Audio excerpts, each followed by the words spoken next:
আসসালামু আলাইকুম রহমতুল্লাহ বারাকাতুহু। প্রিয় দর্শক বৃন্দ, আশা করি সকলে ভালো আছেন। মহান আল্লাহর অশেষ মেহেরবানিতে আমিও অনেক ভালো আছি, আপনাদের দোয়ায়, আপনাদের ভালোবাসায়। এই যে হাতে দেখতে পাচ্ছেন, এটি হচ্ছে দুধ। রাসূল করিম সাল্লাল্লাহু আলাইহি ওয়াসাল্লামের অন্যতম প্রিয় একটি খাবার। এটার অনেক বহু গুণ রয়েছে, অনেক উপকারিতা রয়েছে। বিশেষ করে ডাক্তারি সায়েন্স অনুযায়ী যারা নিয়মিত দুধ খাবে, দুধ খাইলে অনেকগুলো উপকার হয়। তার মধ্যে হচ্ছে মানুষের ব্রেনে ভালো কাজ করে, সংরক্ষণ কাজ অর্থাৎ মেধা শক্তিতে কাজ করে। আমাদের শরীরের যে হাড়গুলো রয়েছে সেই হাড়ের জোড়ায় জোড়ায় শক্তি কাজ করে।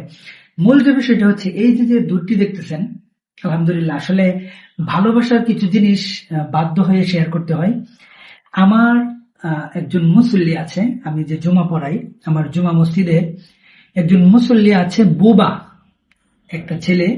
সে কথা বলতে পারে না, তার নাম হচ্ছে ফারুক, সবাই আবরা বলে ডাকে আর কি, কথা বলতে পারে না। কিন্তু আমি উপলব্ধি করি সে আমাকে খুব মহাব্বত করে এবং ভালোবাসে। তো ওই বুবা মুসল্লিটি আমাকে দুধ হাদিয়ে দিয়েছে। আমাকে একা দেয় নাই, আমার মসজিদের যিনি ইমাম সাহেব আছেন তাকেও দিয়েছেন। তো আমরা দুজনকে দুধ হাদিয়া দিয়েছেন। মাঝে মধ্যেই অনেক মুসল্লিরা অনেক হাদিয়া দেয়। তো এই যে দুধটা, অবশ্যই জানি না কোন নিয়তে কি আশা করে হাদিয়া দিয়েছেন।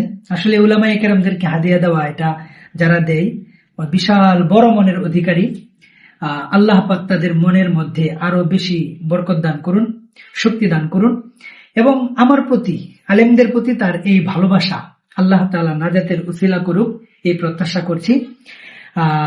আপনাদেরকে বলবো যে এই যে ছোট্ট ছোট্ট ক্ষুদ্র ক্ষুদ্র আলেমুল আমাদেরকে একটু হাদিয়া, এটা আসলে খুব আহামরি কিছু না হলেও ভালোবাসাটা অনেক, এবং এই ক্ষুদ্র ক্ষুদ্র কাজগুলো অনেক বড় বড় আমাদের কল্যাণ বয়ে আনতে পারে। বিশেষ করে কারো কারো নাজাতের উসিলাও হয়ে যেতে পারে।